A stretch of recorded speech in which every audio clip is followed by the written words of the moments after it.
NBR বিলুপ্তির পর গঠিত নতুন দুই বিভাগের সচিব নিয়োগে প্রশাসন ক্যাডারের সাথে দ্বন্দ্বের জেরেই কর্মকর্তারা আন্দোলনে নামেন। পরবর্তীতে যা সরকার বিরোধী আন্দোলনে রূপ দেবার ষড়যন্ত্র ছিল, এমন মন্তব্য জ্বালানি উপদেষ্টা মোহাম্মদ ফয়জুল কবির খানের। সচিবালয়ের সংবাদ সম্মেলনে তিনি বলেন, অধ্যাদেশের মৌলিক ত্রুটির জন্য সুপারিশ করবে উপদেষ্টা committee. Colour expert, George sap এবং মাইল্ড অন হ্যান্ডস টেকনোলজি সমৃদ্ধ অরিক্স ক্রিস্টাল ওয়াশ আপনার লন্ড্রি এক্সপার্ট। কথিত সংস্কারের আড়ালে পদপদবীর দাবিতে কমপ্লিট শাটডাউনের মতো ধ্বংসাত্মক কর্মসূচিতে মেতে ওঠেন এনবিআরের কর্মকর্তাদের একটা অংশ। অচল হয়ে পড়ে রাজস্ব কার্যক্রম, স্থবির হয়ে যায় চট্টগ্রাম বন্দরের আমদানি রপ্তানি। তবে সরকারের কঠোর হস্তক্ষেপে শেষ পর্যন্ত আন্দোলন বাতিল করতে বাধ্য হয় কর্মকর্তারা। এনবিআর সংস্কার ঐক্য পরিষদ তাদের কমপ্লিট শাটডাউন এত দ্বারা প্রত্যাহার করেছে।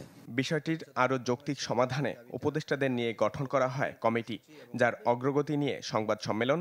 জ্বালানি উপদেষ্টা বলেন, আন্দোলনের শুরু মূলত এনবিআর ভেঙে গঠিত নতুন দুই বিভাগের সচিব পদায়ন নিয়ে, যেখানে ষড়যন্ত্র ছিল সরকার বিরোধী আন্দোলনের। প্রথমে একটা নিরীহ আন্দোলন, একটা ক্যাডারের সমস্যা, ক্যাডারের প্রসপেক্ট, তো পরে এটা কিন্তু সরকার বিরোধী আন্দোলনে পরিণত হয়েছে। আমরা দেখছি যে এইটাতে অর্থনৈতিক ক্ষতি করা এটার একটা উদ্দেশ্য হয়ে পড়েছে এবং রাজস্ব আদায় বাধাগ্রস্ত করা এটা হয়েছে। প্রশাসন ক্যাডারের কর্মকর্তাদের ইঙ্গিত করে জ্বালানি উপদেষ্টা বলেন, অধ্যাদেশ প্রণয়নে নেওয়া হয় খানিকটা চতুরতার আশ্রয়, যার সংশোধনের মত তার। বলেন, সচিব সহ ঊর্ধ্বতন কর্মকর্তাদের নিয়োগে নীতিমালা করা হবে।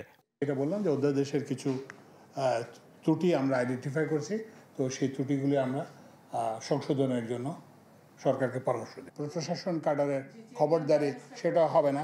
তারপরে সেটা হচ্ছে যে আমরা যেটা সবচেয়ে গুরুত্বপূর্ণ যেটা সুপারিশ, সেটা হচ্ছে যে সচিব এবং ঊর্ধ্বতন, এই নতুন দুই বিভাগে সচিব এবং ঊর্ধ্বতন পদে নিয়োগের ব্যাপারে আমরা একটা নীতিমালা, যে এই যোগ্যতা থাকতে হবে।